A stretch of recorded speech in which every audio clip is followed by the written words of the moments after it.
Aiza eto an-tany no ahitako fitiavana toy izany, mbola manohana tsy miova fo sy ny be mangaroka lokio tena zay ansoko no amaly fitie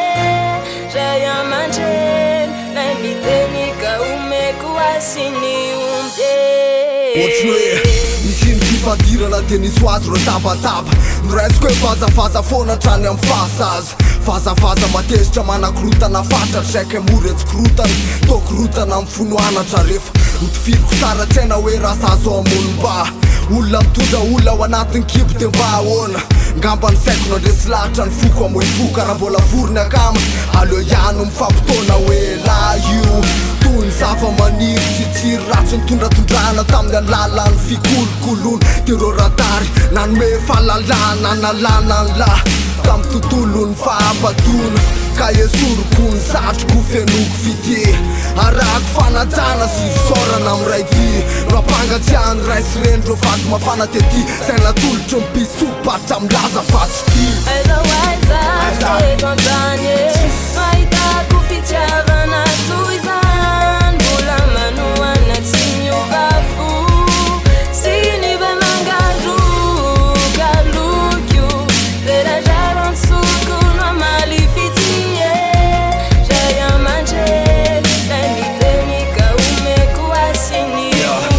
voalohany nampisy anazy etsizy fandroany napiditra tato an-tsaiko ny respesy mibisy nampianatra nanazava momba ny tontolo fanahy miaizany lalana mety amiko dia aizany tsy mety aminahy ary nanoro ny fanoratra andreo litera fiteny zaydatrany amin'ny ahy nafako ny amorona ty fakasitrahana ampoeraha nenisy papa mifameno an-tranokôtisykôta kelikely anako no mikambana dia mahazo fandraiseno an-trampiralahy ka ikika mafa iatso tompy tsy totompo ny fanambinana mba hitosaka aminareo ane fitantanana mampitahirany raha iaman-dreny loharano ny fahalalako reo atalako ipaboky fatofako eny amin'ny lalako mbako ka esoroko ny satroko fenoko fity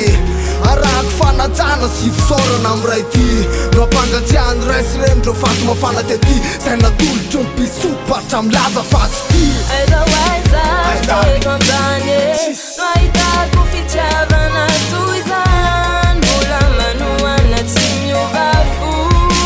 sy ny be mangaroka lokio tena zay ansoko no amaly fitie zay aman-dreny nay miteny ka omeko asiny ombe